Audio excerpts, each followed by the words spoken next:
nombre es Sebastián González Mangol, soy el profesor de concursos y quiebra, jefe de trabajo práctico de la Comisión B3. Así que el resto del cuatrimestre van a tener conmigo algunas clases, otras clases van a tener con el doctor Peña, con quien ya tuvieron, van a tener también con la doctora Agustina Noguer, y bueno, nos vamos a ir alternando entre nosotros a la hora de dictar el contenido correspondiente a esta materia. En la primera clase quiero aprovechar a conocerlos un poco. Tengo acá el listado de inscriptos en la cátedra, así que los voy a ir llamando, así por lo menos si están presentes puedo verles la cara. No le vamos a tomar asistencia a todas las clases, sino que vamos a hacer esto por única vez, como para que ya todos nos conozcamos las caras. Es difícil a veces dar clases y ver solamente cámaras apagadas, así que por lo menos esto me sirve como para saber que están atrás de ustedes, atrás de esas computadoras o celulares o el dispositivo que utilicen para asistir a la clase. Bueno, en el listado tengo a Acuña Silvia Cristina. ¿Está presente? Yo, profe, lo que pasa es que no me funciona la cámara de la computadora. No hay problema. Para que sepas, que depende cómo sea la modalidad de examen.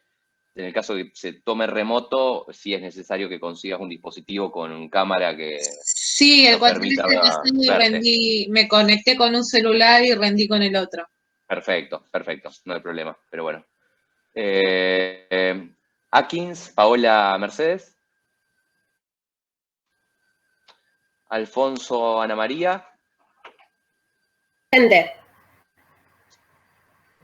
Hola Ana María. Hola. Ya te vi la cara. Ascurra Claribel. Benítez Roberto. Presente, Ascurra. Hola Claribel. Roberto Benítez. Perdón, presente, ahora sí. Hola Presente. Roberto, ¿qué tal? ¿Qué tal vos estás? Estoy en la puerta del quirófano. Bien, todo bien. Que... No hay problema. Era solamente para ir conociéndole las caras, por lo menos, a ustedes. Listo. Natalia Boada. Hola, doctor. No sé si me ve. Hola, Natalia. Sí, te veo. ¿Qué tal? Buenas tardes. Carolina Castel, perdón.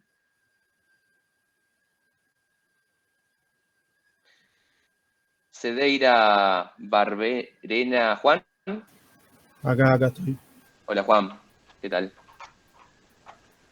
Diego Díaz.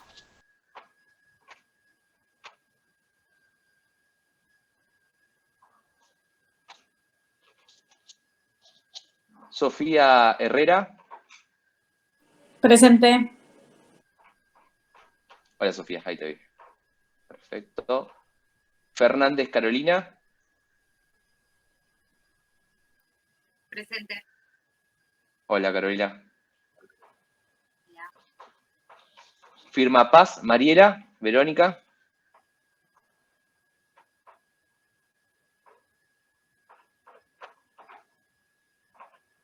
García Gutiérrez, Débora.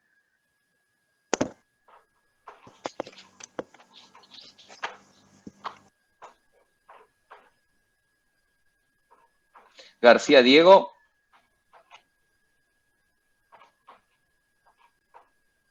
Jerez Magalí de Los Ángeles. Jiménez Solange.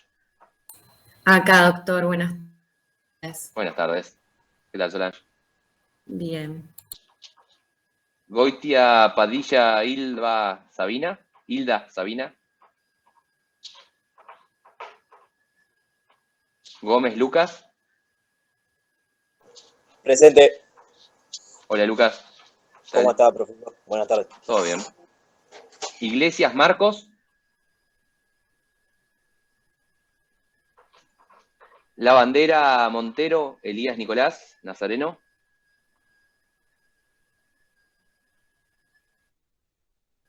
Leipold Brian. Presente, profe. Hola, Brian. Buenas. Lobos Carla. Sabrina. Presente, profe. Hola, ¿qué tal? Justo estoy prendiendo Maciel la cámara y Cintia. No hay problema, Carla. Presente. Perfecto. Magnetti, Diego. Presente. Hola, Diego. Hola. Sí, recién ahí te vi. Ya por lo menos voy poniéndole cara a cada uno de los compañeros con los que vamos a cursar. Nos vamos a acompañar toda esta cursada. A ver, Adriana Mancilla. Buenas tardes, doctor. ¿Cómo anda? Hola, Adriana. Buenas tardes. ¿Todo bien? Sí, todo bien. Macei, Neyen, Candela.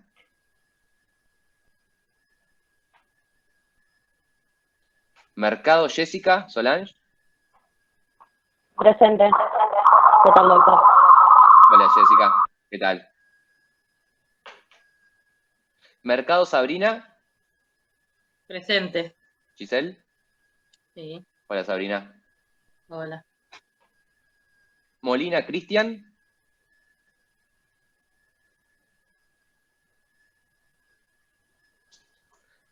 Mónico, Camila Belén.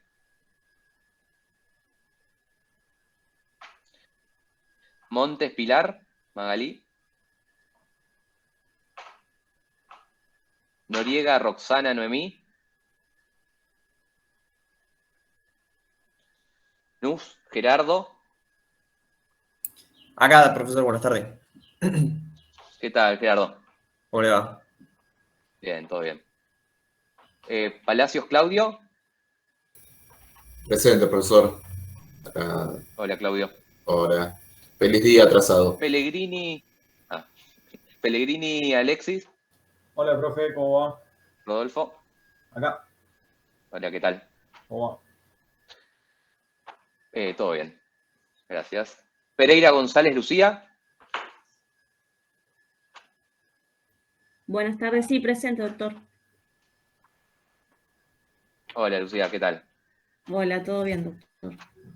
Pinto, Nicolás.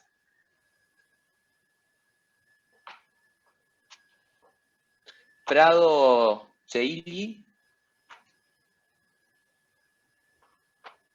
Rico, Gabriel. ¿Qué tal? Presente. A ver. ¿Qué tal, Gabriel? Buenas tardes. Richie, Juan Manuel. Buenas tardes, doctor. Hola, Juan Manuel, ¿qué tal? ¿Cómo va? Rodríguez, Somer, Lucía. Presente, buenas tardes. Buenas tardes. Ruiz, Estela Maris. Buenas tardes, profesor. ¿Qué tal? Buenas tardes. ¿Qué tal, Ruiz? Salerno, Ángela, Abel.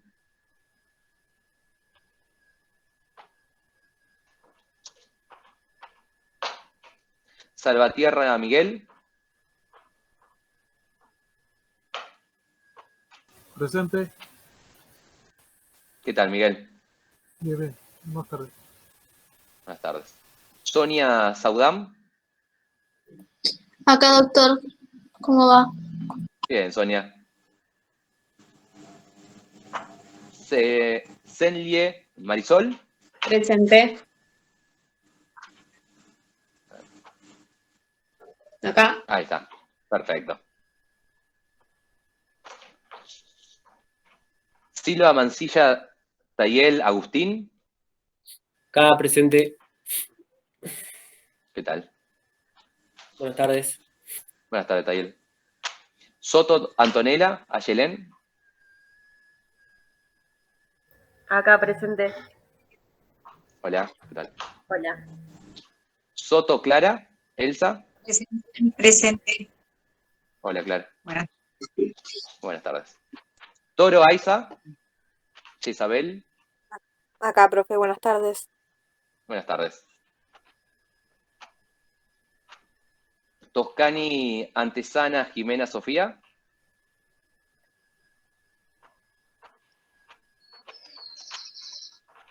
Valentino, Vanessa. Elizabeth. Vázquez Tareto Simón. Acá, presente, doctor. Hola, Simón. ¿Cómo anda? ¿Todo bien? Viera Marcos Nahuel. Presente. Hola, Marcos, ¿qué tal? Doctor, perdón, buenas Sí, tardes. Soy ah. Marcel, me acabo de conectar recién. Perfecto.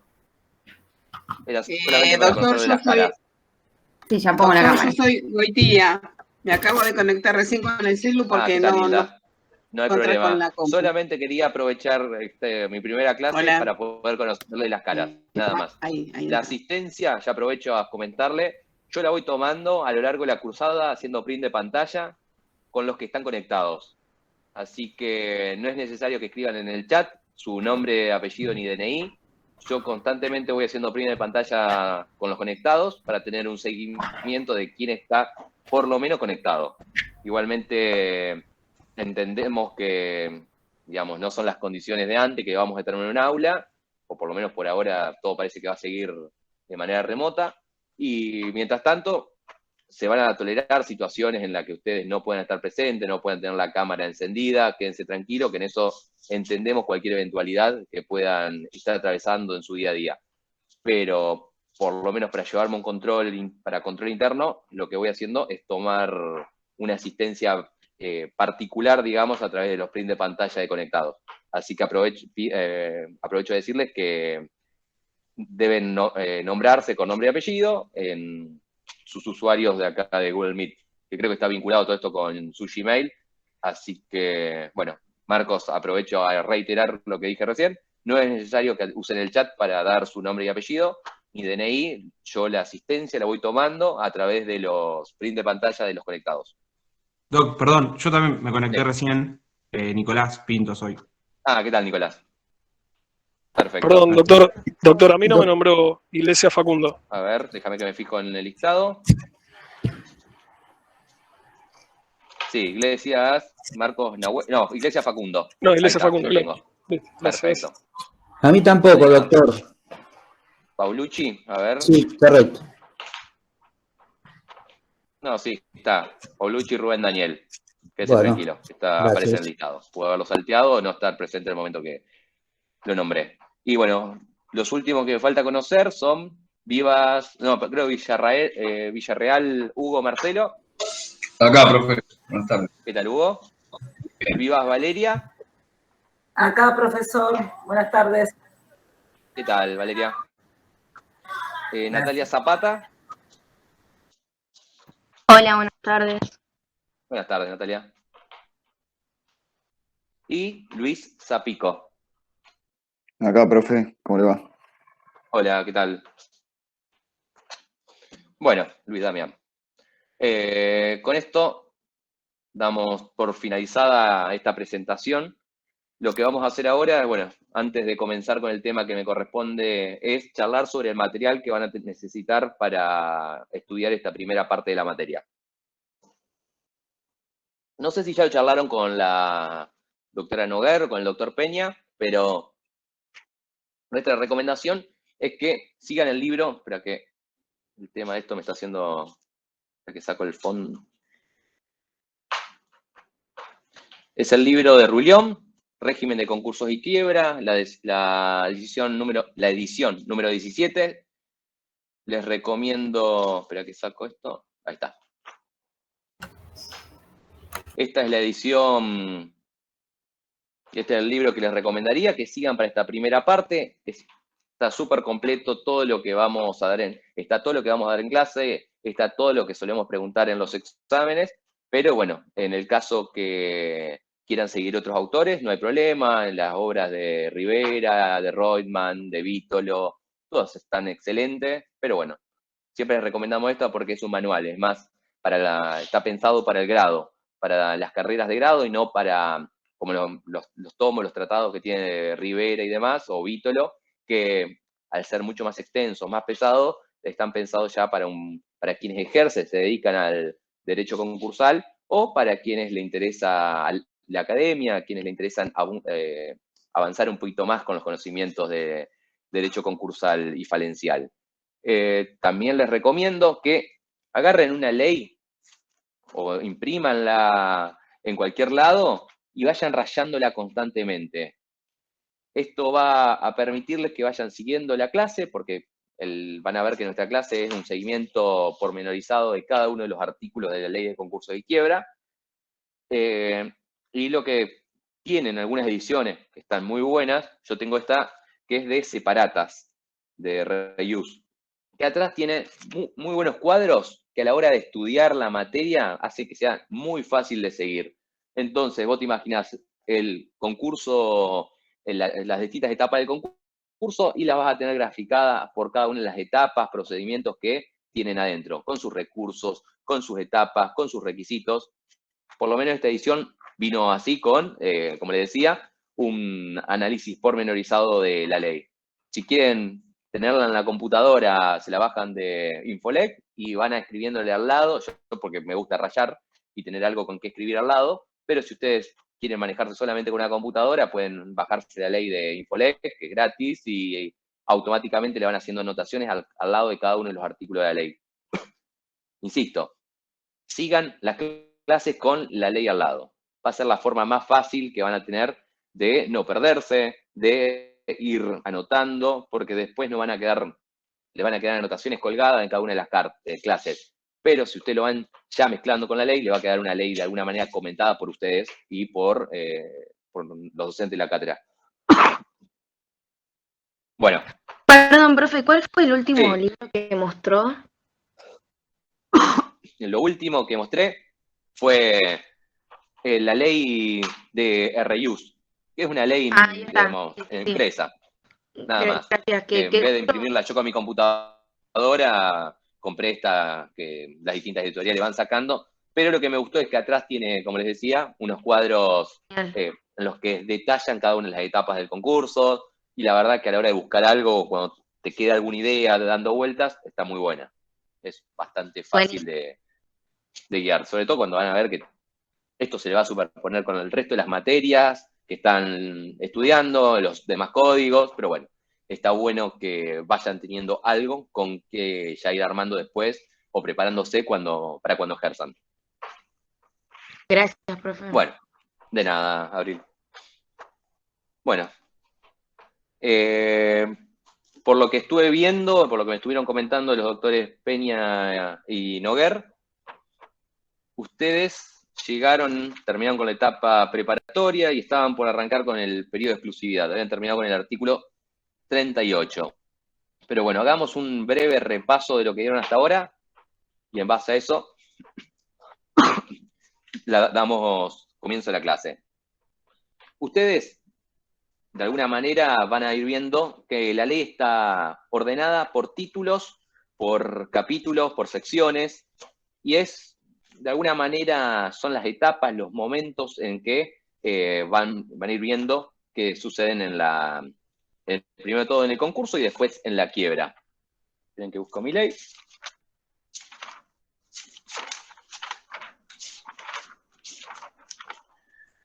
Bueno, como les decía, van a tener primero de todo un primer título, que va a ser el título 1.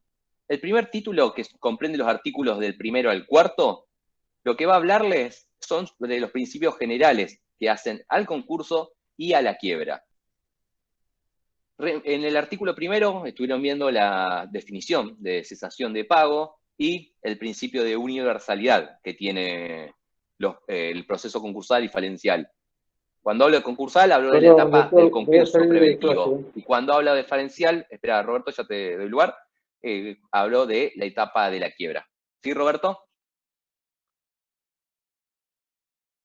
Por las dudas, les pido que silencien sus micrófonos, así no interrumpen la clase. Y si van teniendo dudas, vayan escribiendo en el chat. Yo ahora me lo abro y lo voy siguiendo. Lo voy siguiendo, así si tienen alguna duda, me la van diciendo ahí, así no interrumpimos la clase. ¿Les parece? Bueno, la segunda parte habla de los sujetos comprendidos en el concurso y en la quiebra. En la tercera parte habla de la competencia de los jueces. Me parece que... No hay problema, Aiza, gracias. Y Natalia.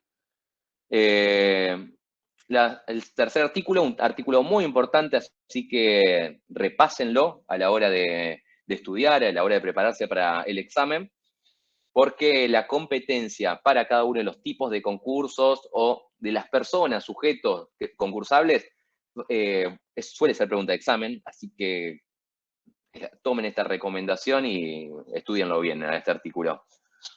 Después, el artículo 4 es un artículo largo, bastante complicado, sobre los concursos declarados en el extranjero. Léanlo con tranquilidad. Digamos, le va a servir a quienes les interesa el derecho internacional privado, pero bueno, está en la ley y por eso también lo mencionamos. No suele ser tema de examen, pero es importante que por lo menos se los nombremos, porque en el caso que nos encontremos frente a estos casos, es importante ubicarnos por dónde arrancar. Bueno, como les dije, estos 4 primeros artículos hacen al primer título que tiene la ley, que son los principios generales. Estos principios generales que van a regir tanto para el concurso preventivo como para la quiebra. Después, sí van a seguir ya sí vamos a comenzar con el título segundo, que hace a todo la etapa, a todo el procedimiento del concurso preventivo.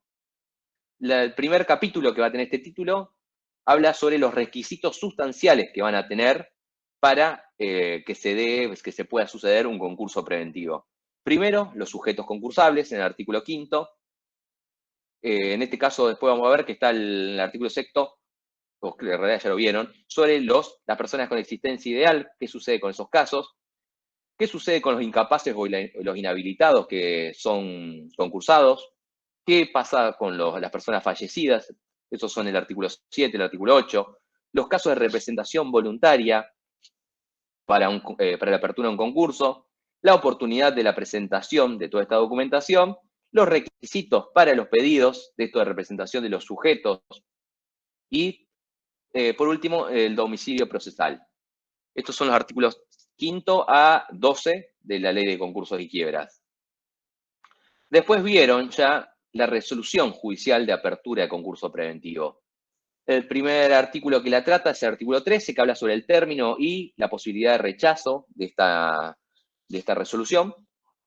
Y en el artículo 14 van a ir viendo que está la resolución de apertura.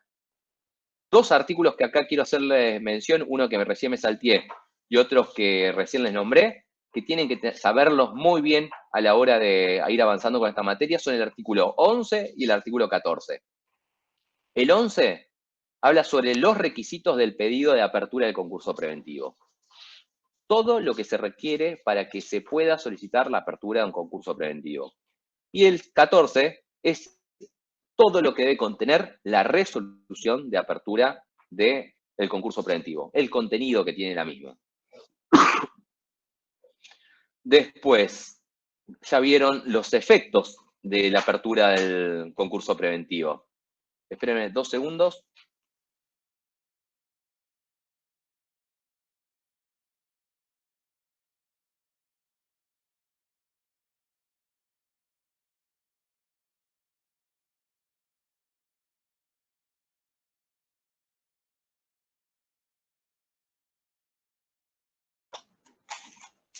Bueno, como les decía, estamos en el artículo 15 en adelante. Ahora, lo que vieron fue los efectos que tiene la apertura a un concurso preventivo.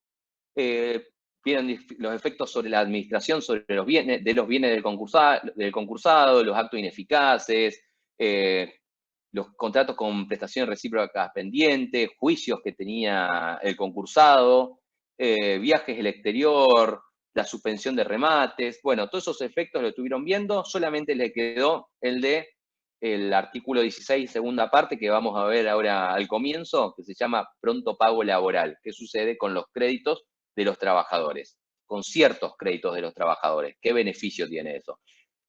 Pero bueno, también los actos prohibidos. Bueno, esos son los efectos que suceden después de la declaración o después de que el juez haga la resolución de apertura del concurso preventivo. Después vieron lo que son las notificaciones.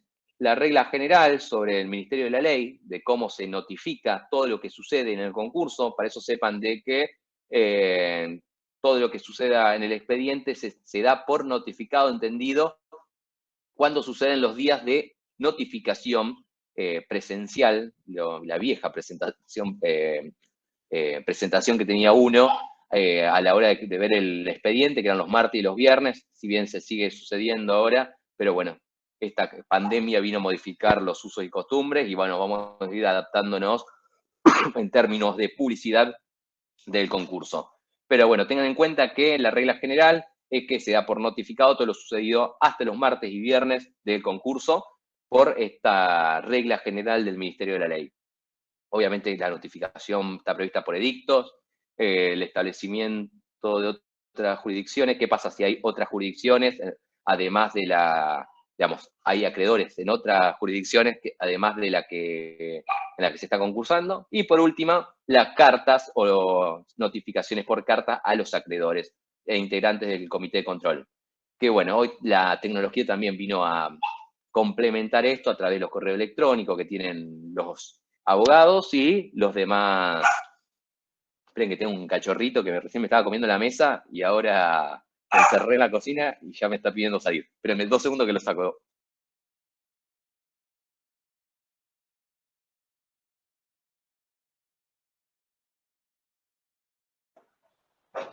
Si no estuviera en casa no me enteraría de todo lo que hace, pero bueno, estoy acá, así que tengo que ir lidiando con él. Bueno, les decía que... Espera, me perdí que estaba hablando de las notificaciones.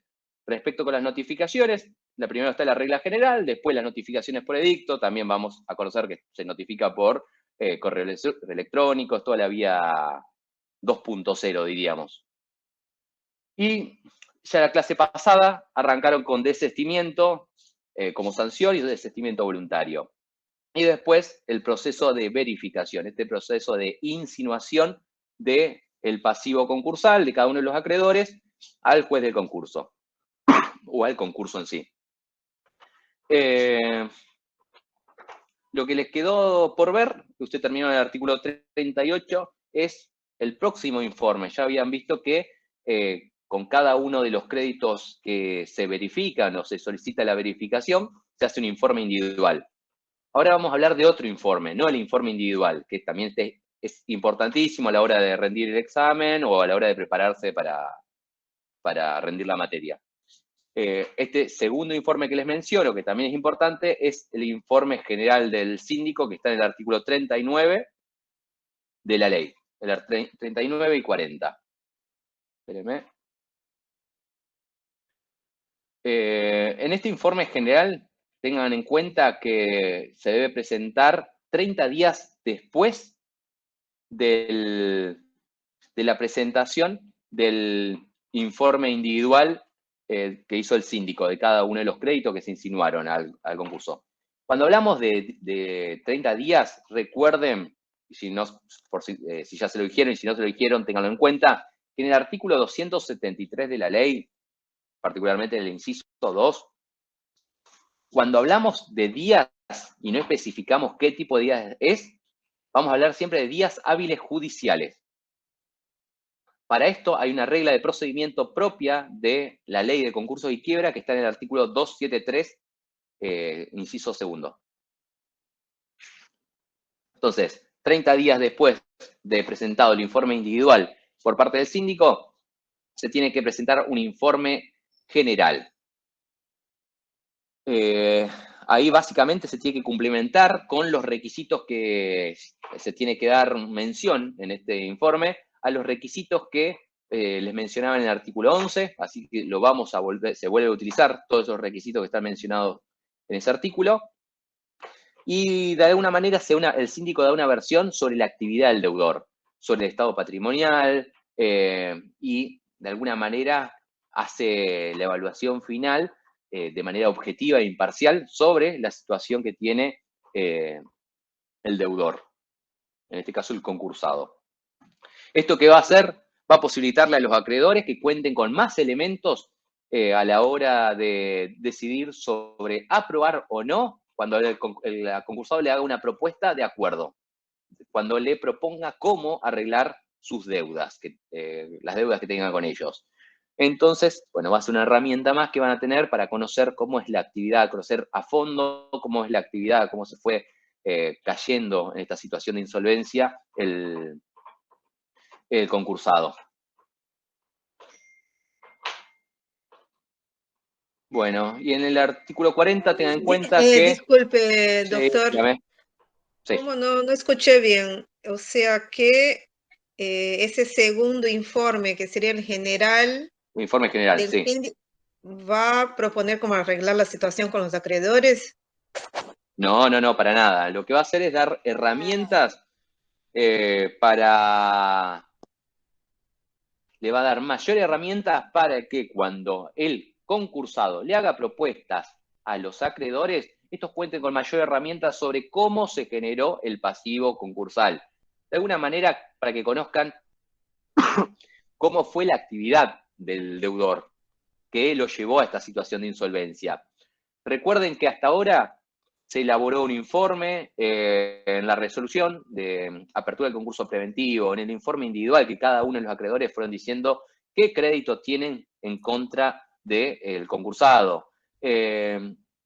Toda esta información, ¿qué va a hacer? Que todos los acreedores puedan tener de alguna manera o puedan tomar una decisión mucho más informada con respecto al concurso. Sobre todo con las propuestas de acuerdo o de rechazo del concurso, que va a posibilitar que termine el concurso preventivo y se llegue a un acuerdo, o que se termine el concurso preventivo y se produzca la quiebra. Básicamente es mayor información. Profe, una pregunta. No me queda claro De nada. no me queda claro las herramientas. Silda. ¿Me da un ejemplo de herramientas, por ejemplo, que es un pagaré que debe a 2 años? ¿Cuál sería una herramienta? No, básicamente es la información. A eso me refiero como herramienta. Es un detalle sobre lo que sucede con el pasivo del deudor de este concursado. De alguna manera, lo que hace es transparentar la totalidad de las deudas del concursado para que cuando se dé la próxima etapa, que se llama el periodo de exclusividad, cada uno de los acreedores cuente con toda la información a la hora de aceptarle propuestas. ¿Por qué? Porque se puede encontrar con un concursado que está proponiendo cosas que no va a poder cumplir. Entonces, los acreedores van a contar con esta información y van a saber a la hora de negociar en qué situación se encuentra el concursado.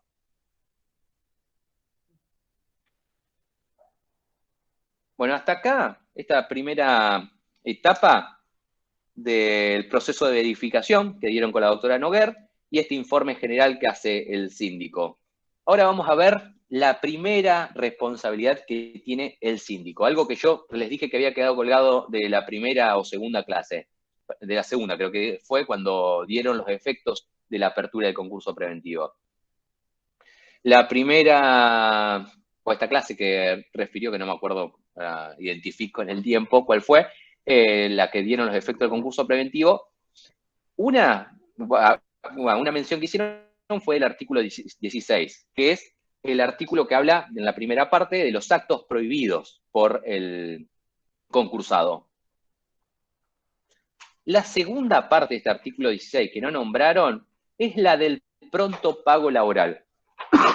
Van a ver que es una parte extensa de la ley y tiene sus complicaciones o tiene sus detalles que les recomiendo que lo estudien con detalle a la hora de prepararse para un examen, o sobre todo para conocer bien los efectos del concurso. Yo sé que la gente no lee concurso de quiebra por amor al arte, sino que lo hace a la hora de necesitar aprobar, obviamente, pero sepan que también esto, de alguna manera, nosotros tratamos de orientarlo a la hora de seguir también la pedagogía que tienen los distintos autores y que tuvieron los legisladores a la hora de plantear esta ley.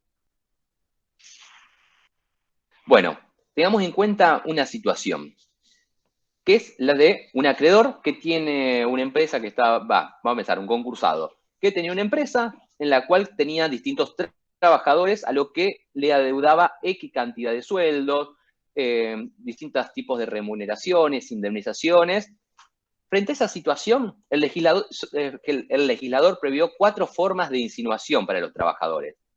La primera es el pronto pago laboral automático, que es el que vamos a ver hoy, o a instancia de parte, que está previsto, como les decía, en el artículo 16, segunda parte. El incidente de verificación de crédito, que ya vieron en la clase pasada, que es la forma que tienen el resto de los acreedores de insinuarse al pasivo concursal, esto está en el artículo 32, y que básicamente, por no existir un impedimento, los trabajadores que quieran utilizar el incidente de verificación de crédito pueden usarlo. Pero obviamente vamos a ver que el pronto pago laboral los va a beneficiar, es mejor que el incidente de verificación. Por lo cual es esperable que todos los trabajadores utilicen este instituto a la hora de reclamar sus créditos. Después tienen la posibilidad de utilizar los juicios de conocimientos en los fueros laborales. Pueden demandar en el fuero laboral al concursado.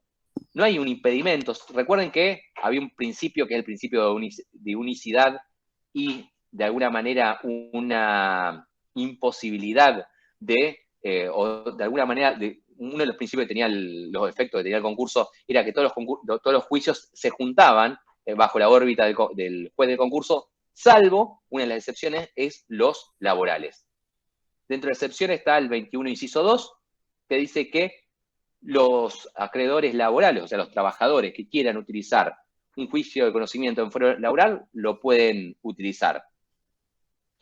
En este caso, cuando salga la sentencia en el fuero laboral, estos van a tener que, a través de una verificación tardía, que vamos a ver que es la 4ª forma de insinuación que tienen los trabajadores, van a poder presentar su crédito al concurso y de alguna manera cobrar su crédito. Y la 4ª forma es el incidente de verificación tardía. Entonces vimos que tienen 4 formas. La primera, pronto pago laboral. Segunda, la verificación de crédito. La tercera, los juicios de conocimiento, los juicios ordinarios. Y el tercero, en el ámbito laboral. Y el cuarto, el incidente de verificación tardía. Ahora vamos a ver esta primera forma, el pronto pago laboral. Profe, ¿le puedo hacer una pregunta? Disculpe. Sí, decime. No me queda claro bien las categorías de los créditos. Sé que hay unos principales, otros, por ejemplo, estos son privilegiados. ¿Qué cantidad de créditos hay? No me queda claro. ¿O qué clases de créditos hay? Bueno, ya lo vamos a ver. Esto está en la parte final de la ley. Tenemos bien. 3 categorías, básicamente, que vamos a ver también en las que podemos clasificarlo. Una es los acreedores quirografarios, que son los generales. Cualquier deuda, ponerle un proveedor que no se le pagó lo que le había, la materia prima que le había dado la empresa. Después tenemos unos quirografarios laborales, que por lo general incluyen a todos estos trabajadores, sobre todo también a los quirografarios a los trabajadores que no utilizaron este pronto pago. Y por último, los privilegiados. Los privilegiados van a ver que tienen algún tipo de privilegio, ya sea a través de una garantía hipotecaria, algún tipo de garantía especial que garantiza el cobro de su crédito. Igualmente después vamos a ir viendo cada una del contenido, distintos ejemplos de lo que son los tipos de acreedores que va a encontrarse en un concurso y en la quiebra. En este caso, vamos a estar hablando de nada, Hilda. Vamos a estar hablando de los trabajadores. Ya vamos a ver qué tipo de trabajadores, qué tipo de deuda de los trabajadores a los que se les da deuda ciertos créditos. Básicamente, sus remuneraciones mensuales. Bueno, en esta etapa del pronto pago laboral, vamos a conocer lo que son las primeras responsabilidades que tiene el síndico del concurso. Están previstas, esto ya la vieron en el artículo 14, inciso 11, en la parte A y B. Primero todo, lo que tiene que hacer el síndico es hacer una auditoría del pasivo laboral dentro de los 10 días que aceptó el cargo en este concurso. Para eso va a requerir la documentación legal y los montos de los créditos laborales denunciados.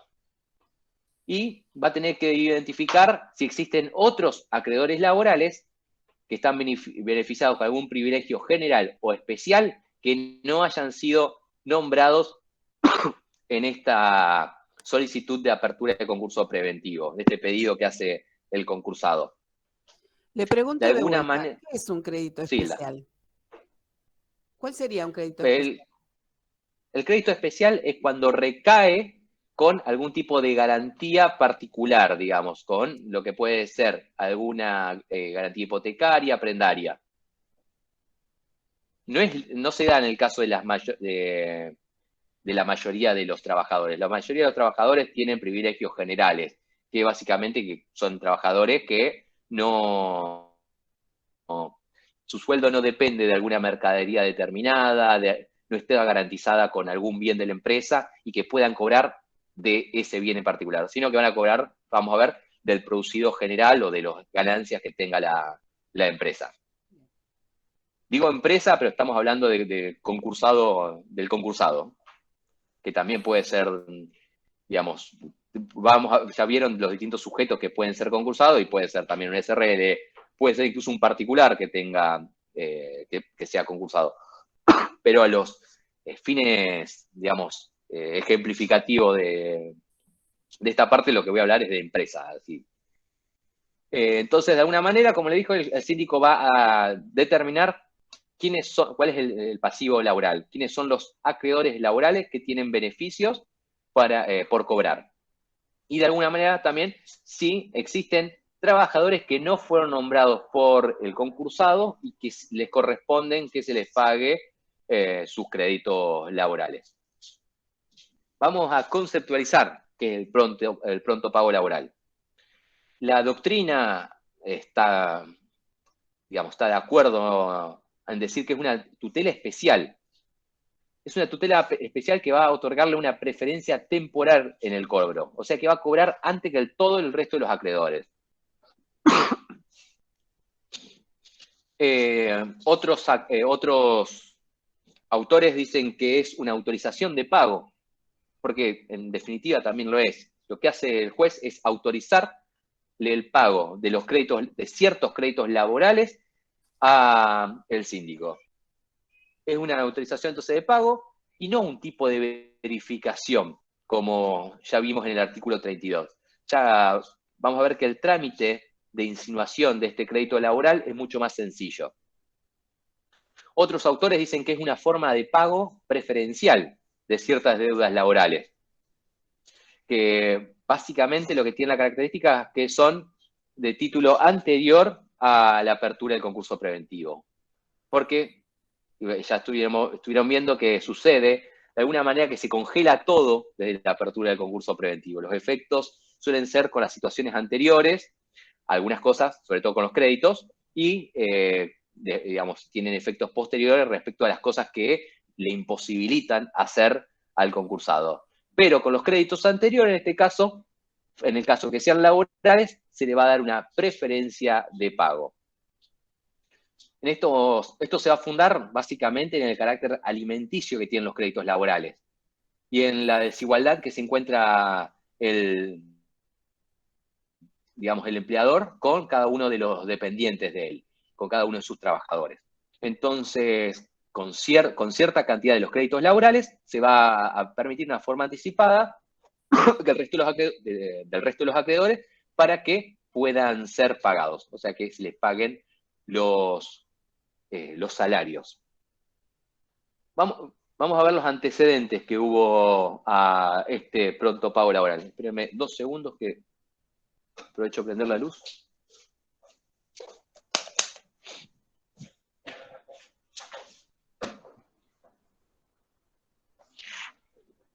Tengamos en cuenta que hasta la ley 19.551 no aparecía la figura del pronto pago laboral. Hasta esta ley, no existía esa figura. A partir de esta ley existió el pronto pago laboral y de alguna manera esta forma de cobro anticipado del salario de una parte de los salarios de los acreedores, de los trabajadores. La ley de trabajo, la 20.744, cambió lo que es esta forma de insinuación y le requería a los trabajadores que vayan al fuero laboral a insinuar sus créditos, pero obviamente esto, para evitar esta burocracia y por una economía, por la búsqueda de un principio de economía procesal, se quitó a partir de la 24.522, que es la ley que estamos estudiando, y ahí sí ya se implementó el pronto pago laboral tal como lo conocemos. Vamos a ver ahora igual los pequeños cambios que se le introdujo posteriormente. Pero bueno, este pronto pago laboral con la ley que estamos estudiando ya no le da intervención al fuero laboral, salvo que el trabajador así lo desee. Que les decía que era esta tercera forma de insinuación del crédito laboral de un trabajador. ¿Qué podía hacer? Podía ir al fuero laboral a reclamar su crédito frente al concursado. Profe, le hago una pregunta. Sí. Disculpe, ¿no? Dígame. Usted me dice que con el pronto pago laboral, el trabajador o el obrero va a cobrar antes de que empiece el concurso preventivo. Así es. Ah, bien. O sea que Sí, lo que hace es pagársele los salarios adeudados de manera anticipada, antes que se le pague, ponele, a los distintos acreedores, a los distintos proveedores, a la FIP, además. Pero bueno, vamos a ir viendo que no todos los créditos laborales se pagan, no es la totalidad de los créditos, sino que vamos a ver que son las remuneraciones de los últimos 6 meses. Pero bueno, por este carácter alimenticio que tienen los sueldos de los trabajadores, se creó este instituto o esta forma de pago anticipada, preferencial, para los trabajadores. O sea que los últimos 6 sueldos, a la apertura del concurso, se les va a pagar, vamos a ver, con el producido de la empresa. ¿También entrarían los accidentes laborales? Ahí vamos a ver todos los casos. Ya no nos adelantemos. La ley 26.086, que vamos a ver que es una de las que reforma la ley de concursos y quiebra, la 24.522, introdujo un cambio y lo que dio es la posibilidad de que cobren estos titulares del crédito, estos trabajadores, del resultado de la explotación a su momento a los fondos líquidos disponibles. En su momento lo que se decía es que los trabajadores iban a cobrar sobre lo que, de alguna manera, los bienes que se pueden ir rematando. Pero la 26.086 lo que cambió es que a partir de esa ley se pueda cobrar a través de los fondos líquidos disponibles que tenga la empresa, que básicamente es los fondos que son los fondos que va a ir produciendo esta empresa cuando continúe con su funcionamiento. Es lo que sobra de los costos y los gastos ordinarios de la explotación de la empresa. Todos esos fondos que sobran son los fondos líquidos disponibles que va a tener el síndico con autorización del juez para disponer para el pago de los trabajadores. Para esto, la ley había previsto en un principio un porcentaje de los ingresos o estos fondos que tenía la empresa. Esto que yo decía que era la resta entre los costos y los gastos ordinarios de la explotación de una empresa, que en un principio era un 1%. Se iba a sacar un 1% de esto para el pago de los trabajadores y después aumentó al 3%. Básicamente también ese es el límite para arriba de alguna manera con el que se le van a sacar fondos, porque obviamente no se quiere tampoco afectar el crédito de los demás acreedores, pero lo que también hizo es poner de alguna manera un límite también en lo que puede cobrar cada uno de estos trabajadores. Y lo que dijo es que la ley, a partir de la reforma de la 26.684, que la remuneración mensual que se le va a dar a los trabajadores, adeudada obviamente de los últimos 6 meses, no va a poder superar los 4 salarios mínimos vitales y móviles. Entonces, esta autorización de pago lo que va a hacer es sacar, como les decía, fondos líquidos que vayan quedando de la empresa, pero no va a poder que va a tener un límite de un 3% de lo que produzca mensualmente, pero no va a poder superar los 4 salarios mínimos vital inmoble que se le paga a cada uno de los trabajadores. De alguna manera se le quiso garantizar un piso mínimo de cobro, no un piso mínimo, se le quiso poner un límite al cobro de los trabajadores por este carácter alimenticio. No se le paga la totalidad porque, en un principio, porque en el caso que superen los 4 salarios mínimos vitales inmóviles, se podría estar afectando el crédito de los demás acreedores, pero sí se está garantizando este carácter alimenticio que tienen los salarios de los trabajadores. Los requisitos para que se puedan abonar estos prontos pagos es, primero todo, que surjan del informe del síndico, este informe que va a estar en el artículo 14, inciso 11. El segundo va a ser que sea declarado por el juez. Y el tercero es que sean amparados en un privilegio general o un privilegio especial. Que acá viene la pregunta que nos hacía Hilda. Este privilegio general o privilegio especial está previsto en el artículo 246 de la ley. 246, inciso 1, y 241, inciso 2. A ver, espérame que busco mi ley.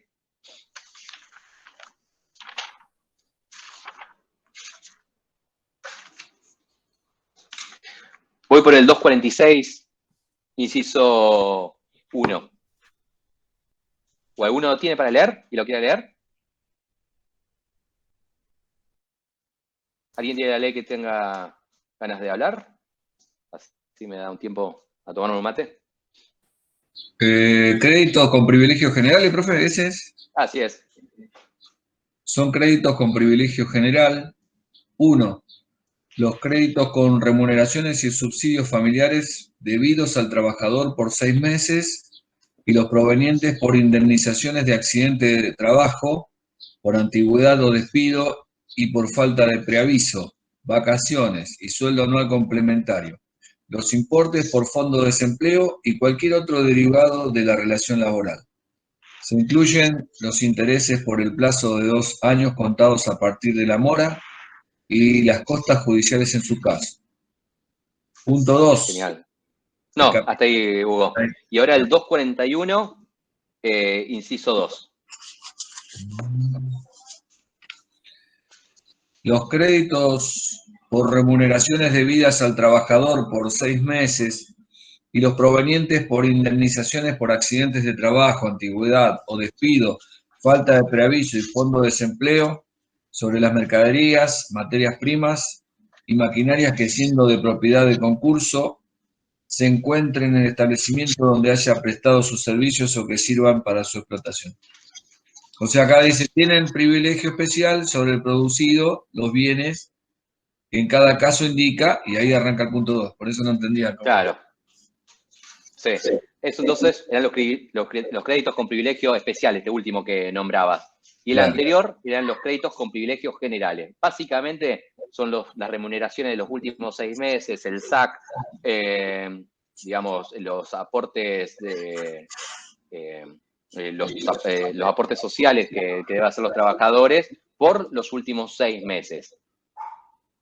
Esto ténganlo en cuenta porque, bueno, van a tener que, cuando hablen cuando estén estudiando el pronto pago laboral y quieran recordar cuáles eran los créditos con privilegio general o especial, tienen que venirse a este artículo de la ley. Repasemos rápido cuáles son las remuneraciones, entonces, los créditos laborales que se van a incluir en este instituto. Primero de todo son las remuneraciones debidas al trabajador, incluido el SAC, que son los artículos 103 a 149 de la Ley de Contrato de Trabajo. Todo esto, fíjense que está en la ley, en el artículo 16, pero nombrado solamente con los artículos. Alguien dejó el micrófono, me parece, prendido porque me escucho. Ah, Hugo, capaz. Ahí está, gracias. Después, indemnizaciones por accidentes de trabajo o enfermedades laborales. Las sanciones por falta de pago de aporte, esto es el 132 bis de la Ley de Contrato de Trabajo. La indemnización por no reincorporar al trabajador cumplido el plazo de observación del empleo por accidente o por enfermedad. Las indemnizaciones por omisión de preaviso y la integración del mes de despido, el 232 y 233 de la Ley de Contrato de Trabajo. las indemnizaciones por despido sin causa, las indemnizaciones por despido por embarazo o matrimonio, las indemnizaciones agravadas por el régimen laboral, las indemnizaciones agravadas por relaciones laborales no registradas o registradas deficientemente, las indemnizaciones de la ley de empleo, la de emisión de aportes, bueno, van a ver que son un montón, por la de representante gremial y por la de estatutos especiales, que ahí van a ver que están la del viajante de comercio y los distintos convenios colectivos que tengan alguna indemnización particular. ¿Cuáles son los créditos denegados? Que pueden ser denegados. Porque podemos encontrarnos en el caso, frente al caso, en que el síndico indica algunos créditos laborales que son cuestionados. Básicamente pueden ser cuestionados porque exista duda sobre el origen o la legitimidad del crédito. O que de alguna manera se encuentren controvertidos por otro acreedor, que diga, che, este no es un trabajador, el que están incorporando en este listado, entonces de alguna manera iría en fraude con el resto de los acreedores. O que existan sospechas de connivencia entre el acreedor y el concursado. Porque recuerden que, bueno, en la solicitud de apertura de concurso preventivo es el mismo acreedor, este mismo concursado, el que indica a quienes le debe, y entre a los quienes le debe están sus trabajadores. Y puede ser que haya agregado trabajadores que no lo eran para engrosar el pasivo concursal y de alguna manera ir sacando plata de la empresa, pagándole a gente que no eran sus trabajadores, y después esa plata le pueda volver de alguna manera.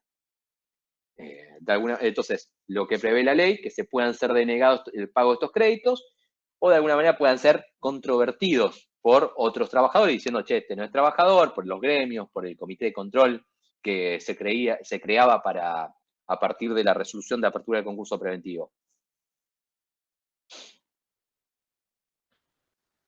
Bueno, hasta acá lo que es el pronto pago laboral. Este es otro de los efectos del concurso, de la apertura del concurso preventivo, que viene a integrar las limitaciones en la administración de los bienes, la limitación de viaje al exterior del concursado, la suspensión de los intereses, bueno, todo esto de la unicidad de los juicios. ¿Les quedó alguna duda? ¿Algo que quieran que repasemos sobre este efecto o continuamos?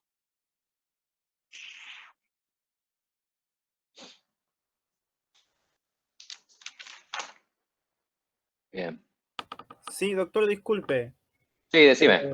Los créditos estos que generan por el tema de aportes a la seguridad social o los de registración, que en las leyes respectivas llevan unos intereses y unas sanciones punitorias para que se regularice la situación.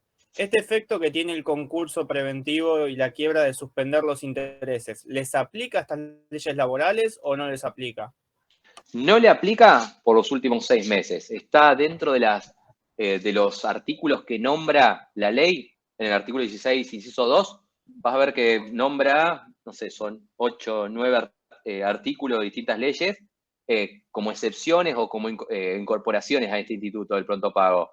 Esto es incluido, pero respecto de los últimos 6 meses, de las remuneraciones de los últimos 6 meses, no las anteriores.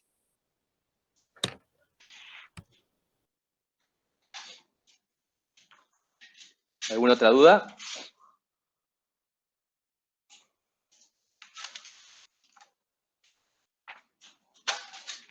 Bueno, entonces retomamos lo que venían viendo en la última clase y continuamos. Ya habíamos visto que con la doctora Norguer, bueno, con la apertura del concurso, los efectos que se iban dando, cómo se notificaba, cómo se podía desistir de este concurso y cómo se podía insinuarse al pasivo concursal a través de la verificación.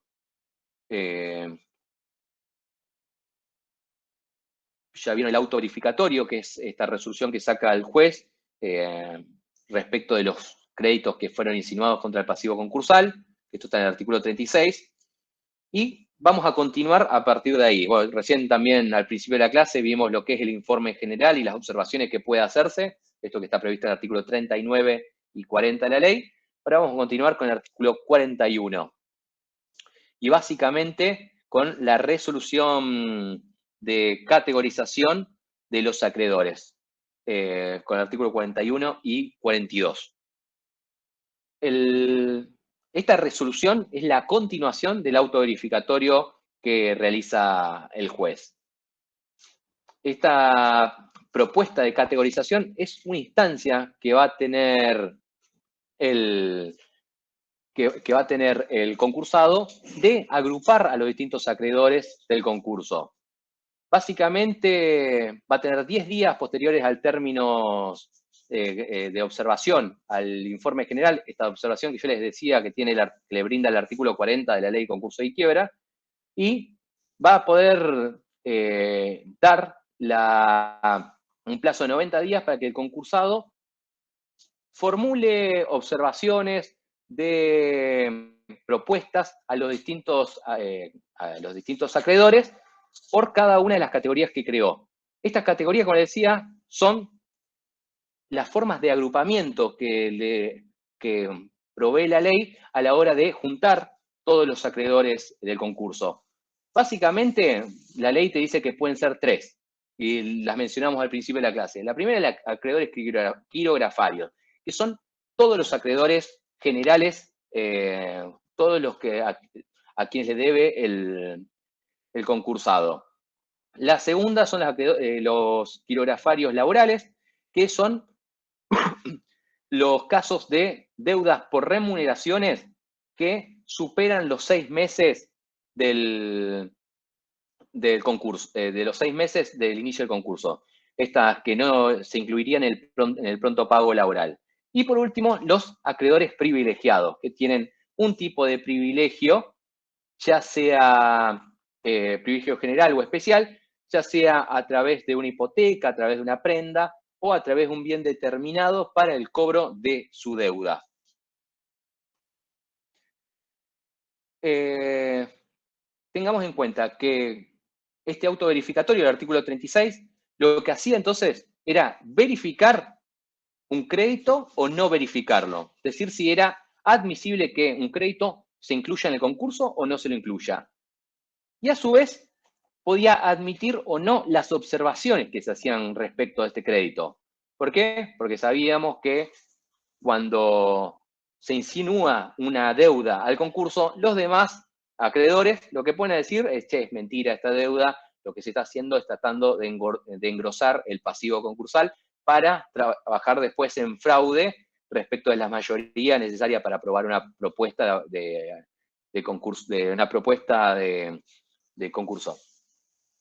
Entonces, estas posibilidades de observaciones lo que le daba al juez la posibilidad que admita o no las observaciones y admita o no el pasivo concursal. A su vez, esto podía ser revisado por el incidente de revisión que vieron en la clase pasada. Y esta propuesta de categorización que prevé el artículo 41 se va a realizar dentro de 10 días posteriores a la notificación de este auto verificatorio. Entonces se van a tener estos 10 días para crearse categorías en las que vamos a juntar a los acreedores y vamos a tener, ponele, dos tipos de categoría de acreedores quirografarios. Una puede ser los proveedores. Otra puede ser las deudas inmobiliarias que tenga, en el caso que esté alquilando el local donde funcionaba su empresa. Y después otra tercera categoría, si queremos agregar una más, pueden ser las deudas que tengan con el fisco. Estas son entonces los distintos acreedores quirografarios a los que el acreedor tiene que hacerle un tipo de propuesta. Después los quirografarios laborales, en el caso que por lo general no, hay casos donde no existen. ¿Sí, Hugo? Perdón. No, dijo acreedor. ¿El deudor el que tiene que hacer la propuesta o el acreedor? ¿Cómo? El que hace la propuesta. Si el que hace la propuesta es el deudor o el acreedor. La hace el deudor, el concursado. Ah, porque dijo acreedor, por eso me preguntaba. Ah, perdón. Bueno, es el concursado, es el que hace una propuesta de agrupamiento de estas categorías de acreedores. Entonces, de alguna manera, los une en distintos grupos con los que va a empezar después en el periodo de exclusividad a negociar. Y obviamente van a estar los acreedores privilegiados, que son los que su crédito, su cobro va a depender de algún bien determinado. Los créditos subordinados van a cada una de estas categorías, van a recibir propuestas separadas. Todas las propuestas que se reciban en cada uno de estos grupos o categorías van a ser iguales para el resto de los acreedores. Pero entre las distintas categorías sí puede ser diferente. Veámoslos en el ejemplo que le habías dado. La propuesta que le hagamos a todos los proveedores, que va a ser el grupo o categoría proveedores, tiene que ser igual a todos los proveedores. Pero puede ser la propuesta distinta a los acreedores que sean de la categoría de, digamos, bienes inmobiliarios, deudas inmobiliarias, que sea con los distintos edificios o locaciones que tenga la empresa. En una puede darse una quita o una espera de un 20%, de una espera de tantos meses para el pago de la deuda, y puede ser mayor o menor a la de otra categoría. Entonces, no va a haber problema que sucedan estas diferencias. Lo que sí hay que tener en cuenta que en cada una de las categorías o grupos tienen que ser iguales. Como le decía recién a Hugo, la solicitud de agrupamiento o esta propuesta de agrupamiento la va a hacer el concursado. Pero la resolución de categorización la va a realizar el juez. Va a, de alguna manera, leer lo que le propone el concursado y, si tiene razón de ser, como yo le decía, de manera objetiva, ubicar a todas las deudas inmobiliarias por un lado y las deudas de proveedores por el otro, tiene de alguna manera su lógica a la hora de negociar. Pero si es una mezcla que no tiene ninguna justificación en las distintas deudas, el juez lo que puede hacer es hacer una sola categoría de acreedores criptografarios y en esta resolución de categorización, el concursado va a tener que negociar con todos juntos en un mismo lugar.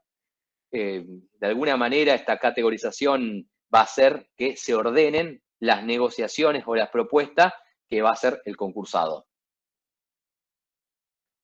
La resolución de categorización está en el artículo 42 y va a ser presentada a los 10 días posteriores a la observación que se hacía el informe general y va a designar también a los integrantes del comité de control. ¿Qué va a hacer en esta resolución? Además de decir cada uno de los grupos, va a decir que el representante de mayor monto de cada uno de estos grupos o categorías va a formar parte del comité de control, que vamos a ver que tiene la función de controlar las negociaciones que se dan en el periodo de exclusividad. Entonces, va a designar un acreedor por categoría, pero va a ser el que tenga el mayor monto. Y a su vez va a designar a 2 representantes de los trabajadores.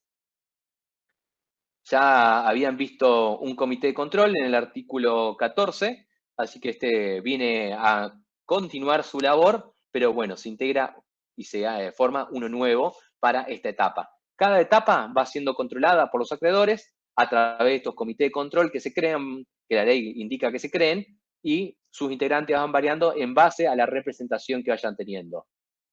Por lo general, la representación más igualitaria se da entre los trabajadores. Después, la representación que se da en base a los acreedores va a ser, como en este caso que estamos viendo, en base a la deuda que tengan con, digamos, el crédito que tengan con el concursado. Vamos a ver el contenido de la propuesta que va a poder realizarse en este... Bueno, después de que se categorizan los acreedores, se los ubica en distintos grupos o categorías, va a comenzar lo que es el periodo de exclusividad. ¿Qué es este periodo de exclusividad? Es un momento en el que va a tener el concursado la posibilidad de negociar con cada uno de sus acreedores. Esta negociación es una etapa en la que el acreedor o este concursado se está beneficiando antes de la quiebra. Entonces, obviamente, se encuentra en una situación de insolvencia, se encuentra con la imposibilidad de continuar con el funcionamiento de su empresa. Las deudas lo están, digamos, apurando. Lo que va a tener va a ser una etapa en la que va a poder negociar todas las deudas que tenía hasta este momento y de alguna manera continuar. ¿Y qué puede proponerle en este momento a sus acreedores? Le puede proponer quitas, le puede proponer espera o cualquier otro tipo de acuerdo que posibilite resolver la situación de esta. Espérenme 2 segundos.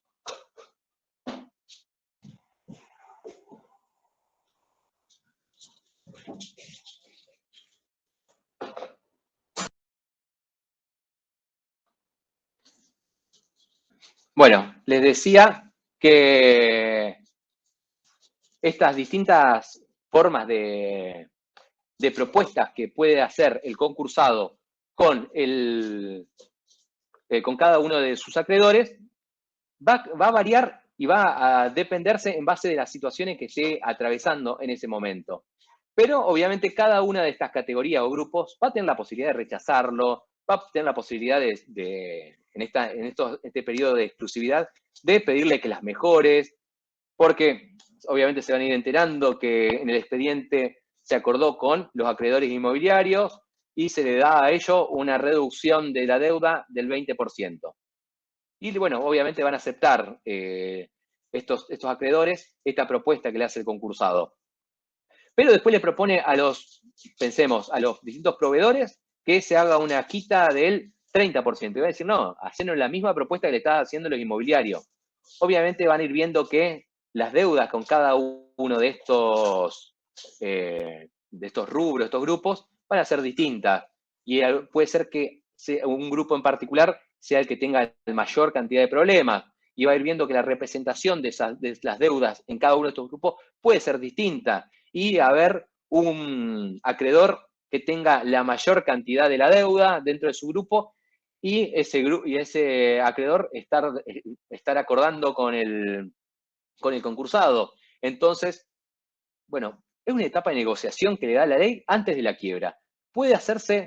Se puede proponerse distintos tipos de acuerdos y la ley, la jurisprudencia ha ido aceptando distintos tipos de propuestas que muchas veces no dejaban contento a la totalidad de los acreedores y particularmente perjudicaba a los acreedores más chicos que tenían menor poder de negociación y que de alguna manera no interferían o no podían bloquear el acuerdo o la obtención de las mayorías de las propuestas estas que se hacían. Entonces, para que tengamos en cuenta, este periodo de exclusividad puede hacerse de cualquier tipo de propuesta. La mayoría de las propuestas suelen ser quitas de las deudas que se tienen, digamos, las quitas de un porcentaje de la deuda que se tenía hasta el momento, y nada opta que, obviamente, digamos, sean rechazados y el concurso no prospere y tengamos que seguir con la quiebra, que va a ser la segunda parte de esta materia. Estas propuestas van a ser informadas en una audiencia que se llama audiencia informativa, que está prevista en el artículo 45, y que se va a realizar 5 días antes del vencimiento del periodo de exclusividad. En esta audiencia informativa van a concurrir el juez, el secretario, el concursado, el comité de control que se creó en esta resolución de categorización que les mencionaba, del artículo 42, y de alguna manera ahí se van a leer todas las propuestas o todos los acuerdos que se fue llegando con cada una de las categorías, o grupos de acreedores. Ahí también pueden participar los acreedores interesados, pero no es obligatorio que asistan. Pero bueno, todas estas propuestas que se van a hacer tienen que obtener a cada uno de los grupos o categorías, tienen que contar con unas ciertas mayorías que son necesarias para la obtención de un acuerdo concursal. La ley la prevé en el artículo 45 a estas mayorías para lo que son los acreedores quirografarios. En el primer caso, para los acreedores quirografarios, dice, cada uno de estos grupos debe obtenerse una mayoría absoluta de sus miembros, o sea, tiene que conseguirse el consentimiento a la propuesta de la mitad más uno de los acreedores en cada uno de estos grupos. Esta es la primera mayoría que se necesita en cada uno de los grupos. Que representen las 2/3 partes del capital de ese grupo, que es la segunda categoría, la segunda mayoría que se necesita. ¿Por qué? Porque se puede obtener la mayoría absoluta ponemos, del grupo de los acreedores, de los proveedores. La mitad más uno de los proveedores que están en este grupo o categoría concursal pueden prestarle el acuerdo a la propuesta de acuerdo preventivo que hace el concursado, pero no representan las 2/3 partes del capital de esta categoría o grupo. ¿Por qué? Porque justo en esta categoría o grupo hay un acreedor que tiene, pensemos, el 40% del pasivo concursal. Entonces requieren sí o sí de su participación para la obtención de esa mayoría. Entonces no va a prosperar el concurso preventivo o esta propuesta de concurso preventivo que hace el concursado porque no se obtuvo la mayoría. Lo mismo con el resto de las categorías. Pasemos a los acreedores inmobiliarios. Estos no aceptan, a lo mejor, alcanzan las 2/3 partes del capital de este grupo, pero no alcanzan la mayoría absoluta de los acreedores. Hay un acreedor que representa el 70% del capital de la categoría acreedores inmobiliarios, pero esta categoría está integrada por, pensemos, 4 acreedores que ocupan el resto del porcentaje, pero no le dan el resto de estos acreedores el consentimiento. Bueno, esa categoría, el consentimiento o ese acuerdo concursal no prosperaría en esa categoría.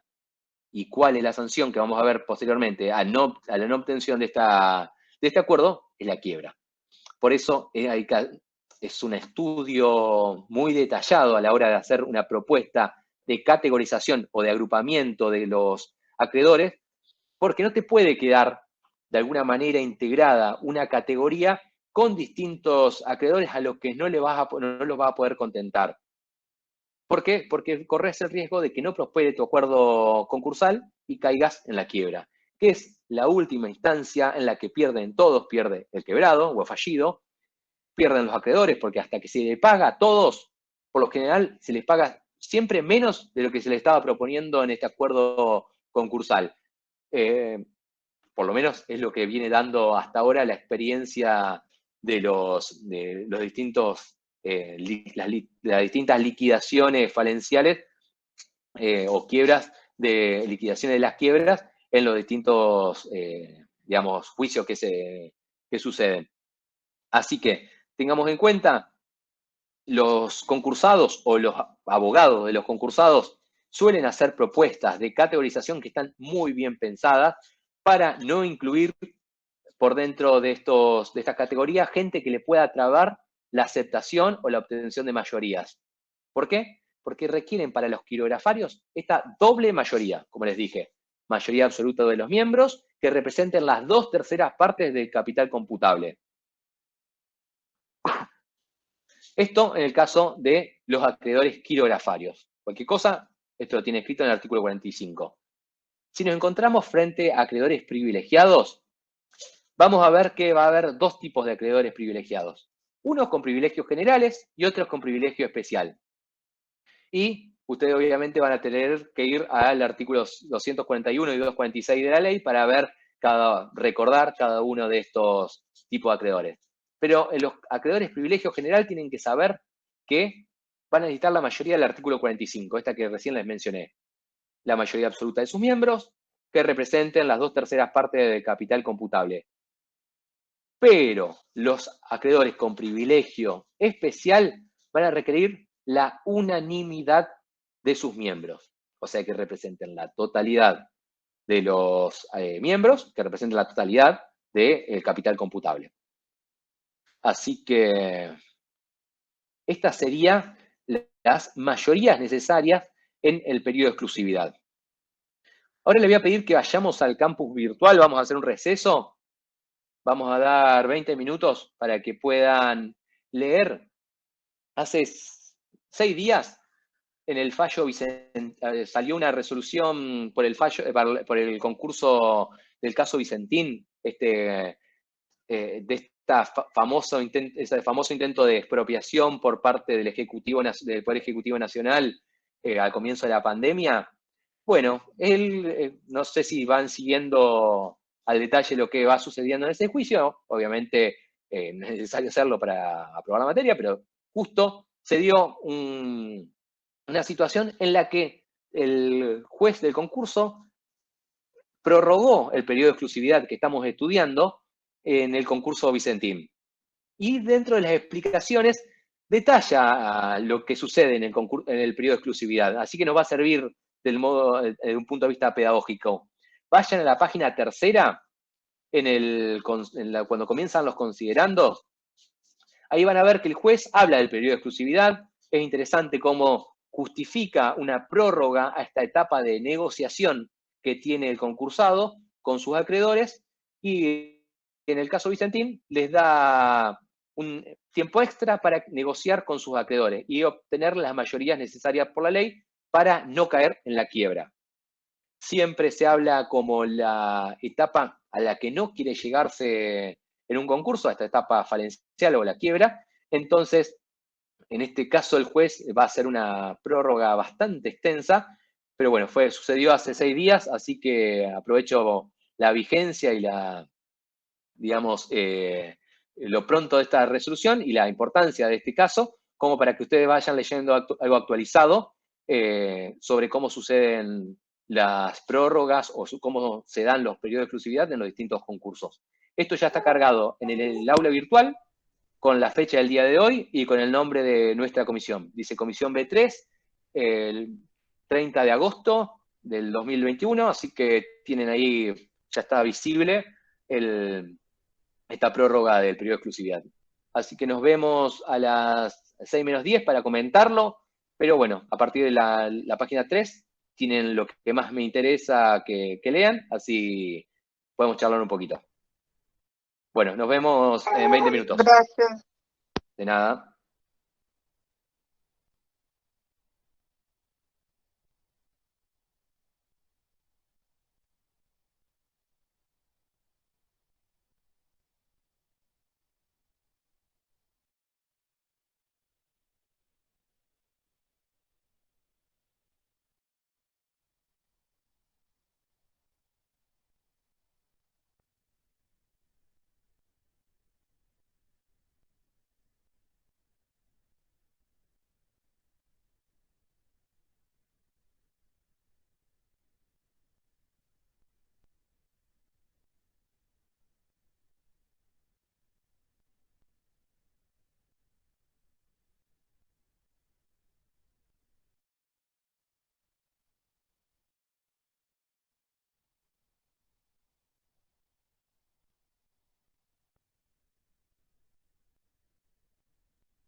Buenas. Bueno, ¿pudieron ver el fallo? La resolución de prórroga. Sí, doctor. Perfecto.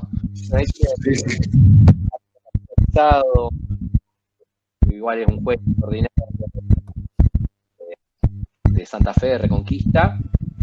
Es el encargado de la causa Vicentín, esta emblemática causa, pero para que tengamos en cuenta, la Cámara Nacional, los jueces nacionales en lo comercial de la capital federal suelen adoptar resoluciones parecidas, los jueces ordinarios de la provincia de Buenos Aires también suelen adoptar algunas parecidas, pero bueno, esta por la actualidad de la misma y la importancia, me parecía que era un lindo material como para que vean qué sucede con el periodo de exclusividad y la importancia del mismo en la actualidad. ¿Alguna duda al respecto? No hay que hacer ningún trabajo con esto, es solamente como material complementario. Ya vamos a ir teniendo fallos que hacen y que resuelven cuestiones importantes que fueron controvertidas sobre, digamos, algún instituto del concurso o de la quiebra, y ese sí va a ser necesario que lo citen para tener un mejor desempeño en el examen. Pero este es solamente al efecto pedagógico y, digamos, formativo de ustedes, que tengan algo de material más actualizado. Sí, profe, ¿a qué se dedica la empresa Vicentín? Otra cosa, otra pregunta. Ahí dice que él pide una prórroga de 12 meses y solo le otorgan hasta fin de año. Es que vamos a ver que la ley prevé que el artículo de periodo de exclusividad prevé que los plazos son de 90 días, prorrogables 30 días. O sea, recuerden que siempre esto, vamos a la parte procesal del concurso y la quiebra, que estamos hablando de días hábiles judiciales. O sea que ya la prórroga que se está haciendo no va tan acorde a lo que está previsto por el legislador. Se le está dando un plazo por la importancia del caso, pero, digamos, las prórrogas ya están previstas por ley, tienen que ser de 30 días hábiles judiciales. Y la empresa Vicentín es una empresa muy importante de producción de biodiesel, producción de soja, tiene producción vitivinícola, son muchas las, digamos, los rubros que ocupa esta empresa. No sé qué es los activos non-core, ahí lo estoy googleando. Déjame que...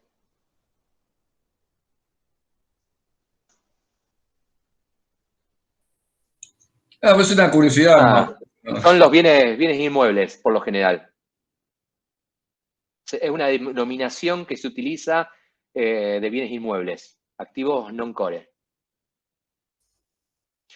Pero bueno, como le decía, tiene una buena definición de lo que es el periodo de exclusividad, analiza un poco también la importancia social que tiene una empresa, así que, y es actualizado obviamente, porque hace 6 días que lo sacó el juzgado, creo que la 4ª o 5ª nominación de Santa Fe, de la provincia de Santa Fe, así que por lo menos tienen algo para ir chequeando lo que vamos viendo en clase.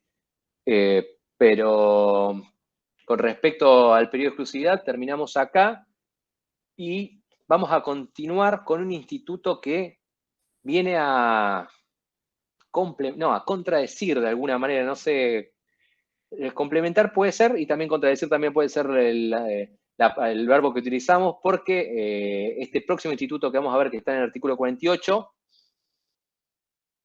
trata de un periodo de exclusividad abierto, de alguna manera. El periodo de exclusividad es exclusivo del concursado, por ahí viene la palabra, su denominación, pero el salvataje o cram-down power que está previsto en el artículo 48, vamos a ver que tiene un periodo de negociación que no es exclusivo del concursado. Es un periodo en el que, además del concursado, pueden aparecer terceros interesados en continuar con la empresa. Espérenme. Van a ver que es un artículo larguísimo, pero es una instancia en la que, fracasada el periodo de exclusividad, se le da la posibilidad, antes de la quiebra, a que terceros interesados puedan negociar con los acreedores de la concursada o próxima fallida y obtengan un acuerdo preventivo y se queden con la empresa en marcha. Recordemos que la apertura del concurso preventivo sucede con la empresa en marcha. Se continúa trabajando, los trabajadores no han sido desligados, no quebró la empresa, no se liquidaron los fondos ni los bienes, ni de alguna manera cerró los inmuebles donde está funcionando la empresa concursada. Entonces, esta nueva instancia, previa a la quiebra, le va a dar a ciertos tipos de concursados la posibilidad de que terceros tomen su control. Tengamos en cuenta, su incorporación en la ley de concurso y quiebras sucedió en el año 95, con la sanción de la 24.522. Y es un instituto que viene del derecho anglosajón, de ahí también su denominación Cramdown Power. Nosotros lo conocemos como salvataje, básicamente, pero también en la doctrina se utiliza el término Cramdown, pero bueno, no nos pertenece. Y este salvataje lo que busca entonces es salvar la empresa que cayó en concurso y que en el periodo de exclusividad el concursado no logró la obtención de las mayorías necesarias para que prosperen los acuerdos concursales. De ahí la importancia de este periodo de exclusividad y en su momento también de la propuesta de categorización de haber hecho grupos con los que pueda negociar y obtener los consentimientos que arriben a la mayoría que me impone la ley. Esta doble mayoría para los quirografarios y para los privilegiados generales, y en el caso que existan privilegios especiales se necesita la totalidad de los interesados, de los acreedores, la totalidad de los acreedores con privilegio especial. Este instituto que instauró la ley 24.522 es una segunda ronda que sigue al fracaso del periodo de exclusividad. Y de alguna manera contiene una norma de carácter imperativo que busca salvar la quiebra, sí, el artículo 48 y 48 bis, en el caso de que quiera sucederse una continuación, ahí está, te estoy respondiendo por las dudas vos, que se quieran continuar los trabajadores, que quieran continuar con la empresa y quieran transformar su activo en créditos para negociar con el resto de los acreedores.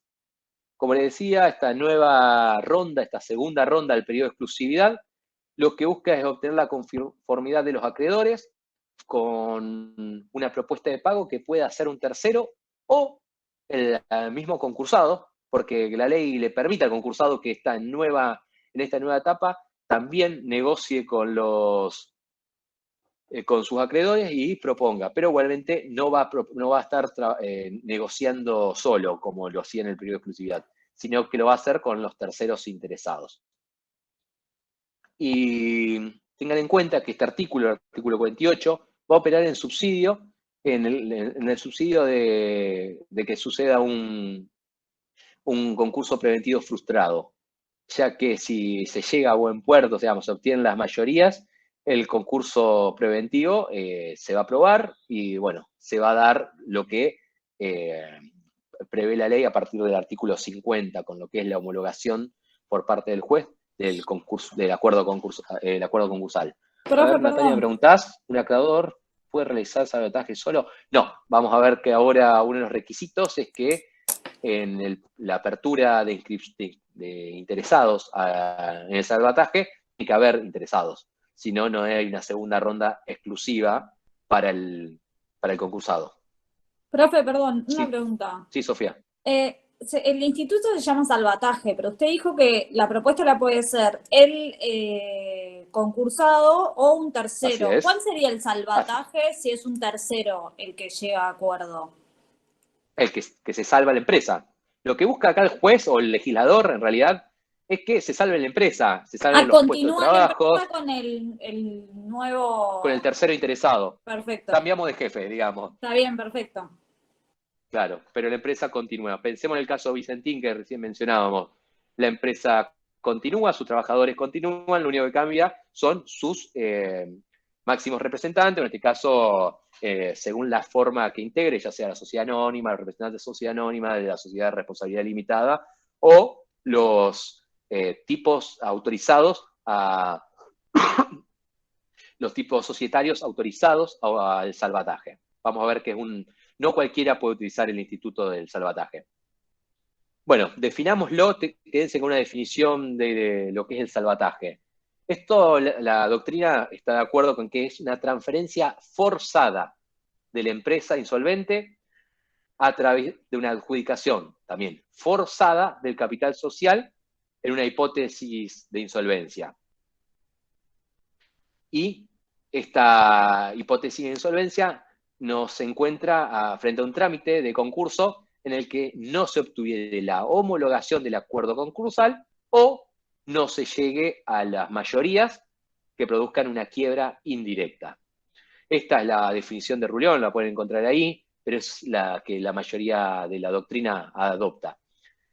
Recuerden esto, transferencia forzada. ¿Por qué? Porque obviamente el concursado no va a querer cederle a un tercero su empresa. Pero bueno, si aparece en esta instancia un tercero que sí logra los acuerdos con sus acreedores, antes que la quiebra es preferible que la empresa continúe en manos de otra persona que sí pueda hacerse cargo de las deudas y sí pueda hacerse cargo del funcionamiento de la misma. ¿Por qué? Porque ya frustró el funcionamiento, el concursado, al haber caído en una hipótesis de insolvencia. Esta también es definida como método de traspaso de la empresa a un tercero mediante una transferencia forzada, en la que se sustituye el concursado y hay un tercero que se hace cargo de los gastos, honorarios del concurso y de todos los créditos que se insinuaron en el concurso preventivo.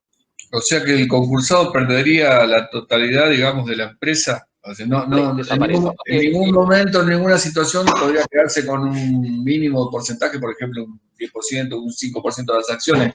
No está previsto en la ley esta situación, porque por lo general ningún tercero interesado aceptaría que quien, digamos, llevó a la insolvencia de la empresa continúe al mando de la misma. Nada quita que por atrás se negocie y de alguna manera después se acuerde que se va a vender un porcentaje de las acciones de la sociedad anónima a el tercero concursado. Puede suceder, pero el tercero que negocia con los acreedores, por lo general se hace cargo de la totalidad y no quiere saber nada con el anterior concursado. Básicamente lo que le mencionaba ahora es lo que preguntaba la compañera, no me acuerdo quién había sido, ¿cuál es el objetivo del salvataje? Básicamente es traspasar y conservar la empresa como tal, porque sus propietarios han fracasado y porque no tuvieron un acuerdo preventivo. Entonces va a aparecer un tercero dispuesto a evitar la quiebra, porque es el próximo paso, si no se obtuvieron no se obtuvieron las mayorías necesarias para la obtención de un acuerdo, para que se apruebe el acuerdo concursal, el paso siguiente es la quiebra. Entonces, lo que trata de evitarse con este instituto es la quiebra. De ahí el famoso nombre salvataje. Doctor, una consulta. Sí, decime, Lucía. En ese caso, cuando un tercero viene y se hace cargo de las deudas y la empresa sigue en funcionamiento, ¿puede ser que no cambie, perdón, la razón social? O sea, sí, puede ser que no cambie la razón social. Y hablas bien de razón social porque es parte de lo que vamos a ver a continuación. No cualquiera puede utilizar el instituto del salvataje. ¿Por qué? Porque lo que se busca con este salvataje es que no que se traspase de propietarios, sino que se traspase en la participación en la empresa, o sea, las acciones, las cuotas sociales, según sea una sociedad anónima o una sociedad de responsabilidad limitada. Y si un tercero obtiene el acuerdo con los acreedores, no va a ser el nuevo jefe, va a poseer las acciones o cuotas sociales. Va a ser el nuevo cosa. Por lo general, estas empresas son tan grandes que no sabemos quiénes son los accionistas, poseedores de las mayorías de las acciones o la mayoría de las cuotas sociales. Pasa mucho eso, doctor, ahora que estoy un poco, o sea, enterándome de todo esto porque es nuevo, pasa mucho con las empresas o sea, con las líneas de colectivo, la empresa dota, que no se sabe siquiera quiénes son, como dice usted, los dueños. La IGJ sí sabe, obviamente. Saben, Seguro. los organismos del Estado encargados de controlar esto, pero nosotros, por lo general, que tomamos esa empresa, no sabemos quién. Entonces es como que empiezan a tomar la administración y si bien no cambian de firma, sigue la empresa continuando, pero hacen como mejoras y uno lo ve, digamos. Sí, igualmente en este caso estamos frente a una hipótesis de insolvencia. No es el tratamiento que puede darse con las cuotas sociales o con las acciones que se da en la vida societaria normal, digamos, en una asamblea de socios en la que puedan, o en las negociaciones que puedan darse de las mismas. Esta es una hipótesis previa de insolvencia en la cual los poseedores, los titulares de esta sociedad anónima o esta sociedad de responsabilidad limitada no llegaron a acuerdo con los acreedores de la empresa y en el periodo de exclusividad. Y por lo tanto va a quebrar esta empresa y se le da previamente una instancia a los terceros interesados en continuar con esta empresa. Hay una hipótesis importante que es la de la insolvencia y la que le da intervención a todo este régimen concursal. Una preguntita, profesor. Sí, ¿Esto era lo que pasó con Brookman en el 94? Puede ser.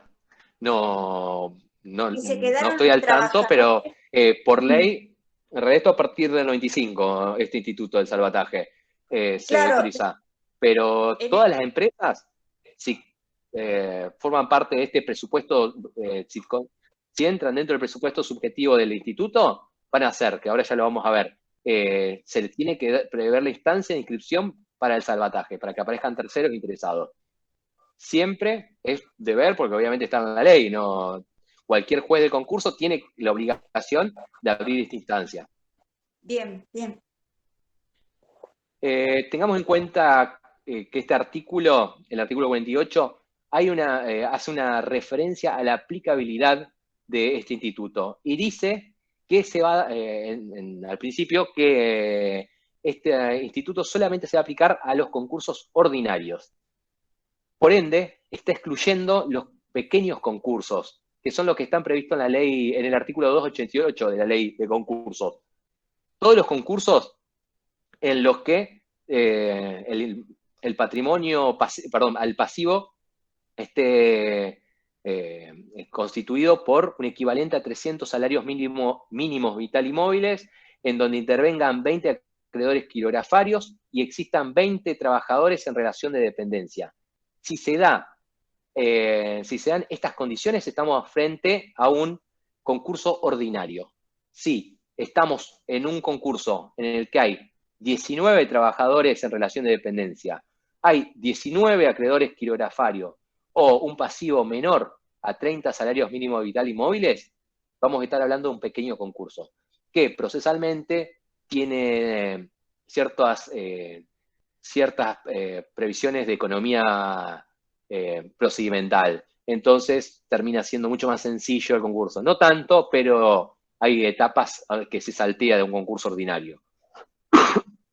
Entonces, el primer ejemplo, el primer requisito es que no estemos frente a un concurso ordinario, o sea, que no estemos frente a un caso de pequeño concurso o quiebra. ¿Ok? El segundo requisito que prevé la ley es que se cumpla con el presupuesto subjetivo, que la ley prevé que el salvataje sea de una sociedad de responsabilidad limitada, de una sociedad por acciones, o una sociedad anónima con participación estatal, provincial o municipal, indistintamente de cuál sea el porcentaje de su participación. Con que ya tenga un porcentaje, ya puede utilizar el salvataje. O sea, que por ende se está excluyendo a las personas físicas, casos de agrupamientos, personas jurídicas con un tipo societario distinto a la responsabilidad limitada que da la sociedad por acciones o la sociedad de responsabilidad limitada en sí.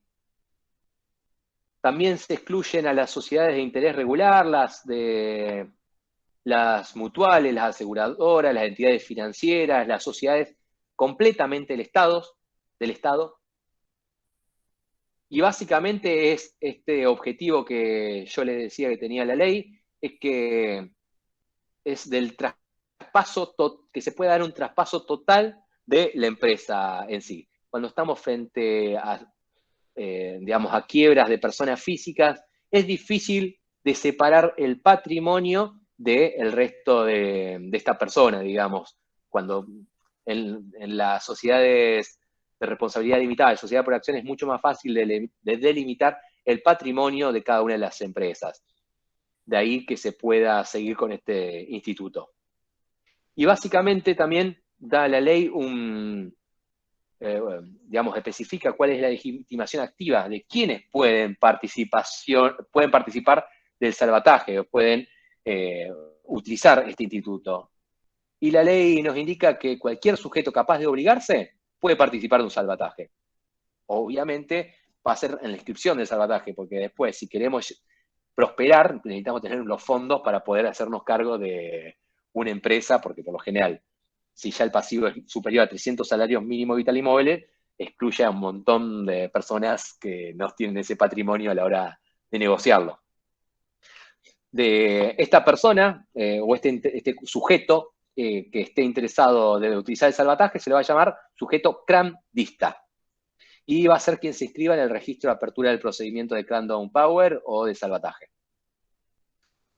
El procedimiento, de manera rápida, se los menciono, se vence el periodo de exclusividad y hubo una propuesta de acuerdo, se obtuvieron las mayorías, pero no es homologado el acuerdo preventivo, no se llegó al acuerdo, por lo tanto, en estas dos situaciones se tiene que proceder a la quiebra indirecta. Pero, con esta incorporación, la ley da antes este momento de apertura de un registro en el que los interesados en el salvataje pueden inscribirse. Una vez que se hayan inscripto esto, se va a publicar los edictos con los inscriptos, se va a sortear un evaluador, un síndico que va a intervenir también, y también se va a determinar cuál es la evaluación del pasivo concursal, para que ya tengan, para que recuerden, porque ya estuvieron negociando de esto los acreedores con el concursado en su momento, en el periodo de exclusividad, pero también se le da publicidad para el resto de los acreedores que a lo mejor hicieron una verificación tardía, que ya después vamos a ver de qué se trata esto, y con esta evaluación se abre un nuevo periodo de negociación en la cual los interesados y también el concursado van a hacer propuestas de acuerdo con los acreedores del concurso. Recuerden esto, la siguiente instancia es la quiebra. Por lo general la quiebra pierden todos y principalmente pierden los acreedores.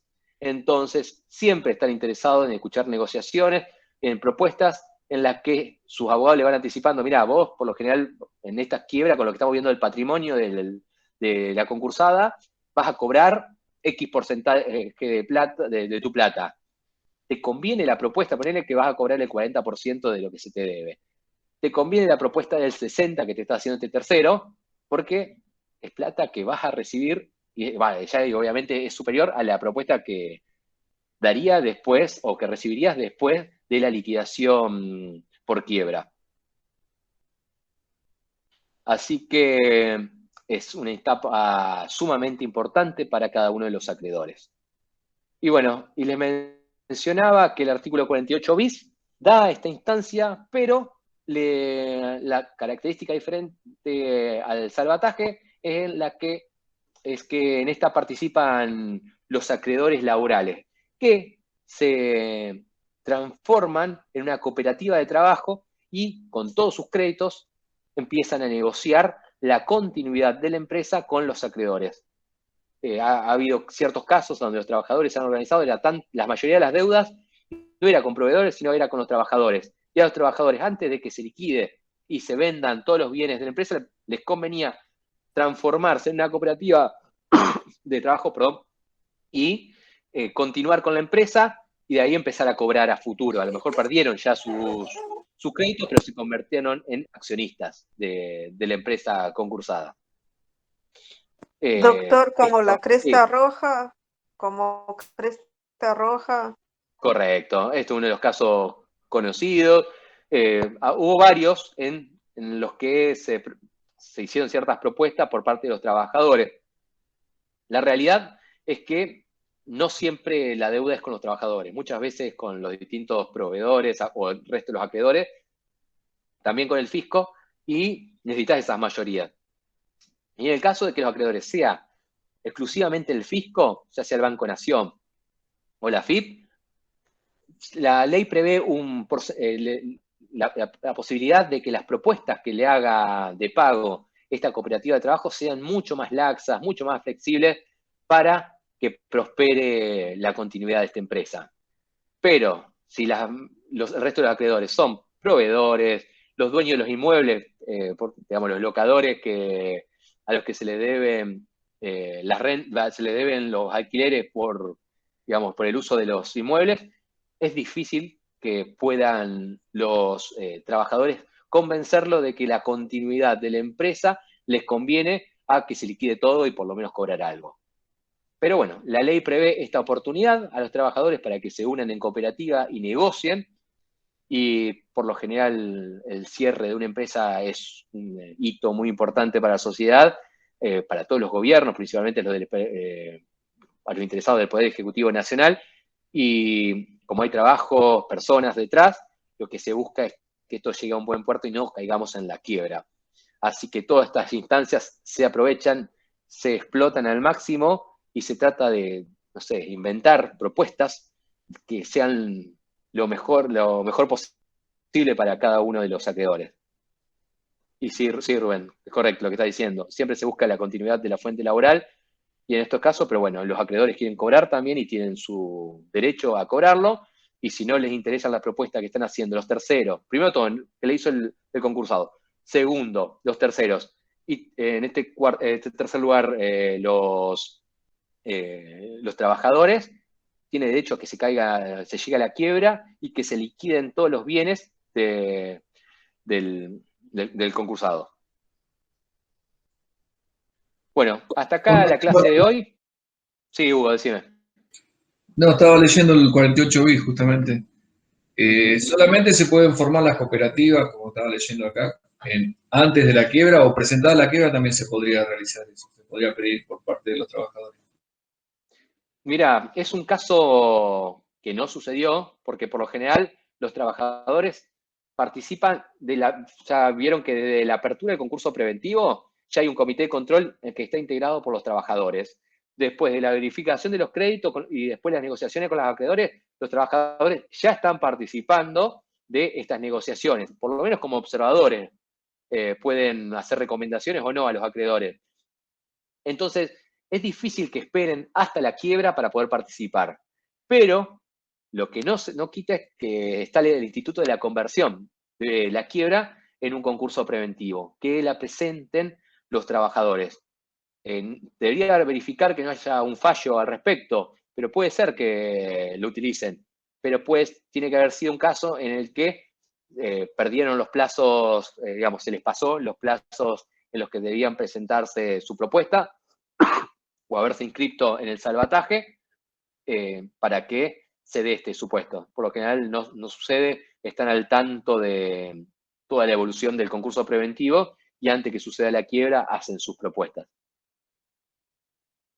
Gracias. ¿Alguna otra duda?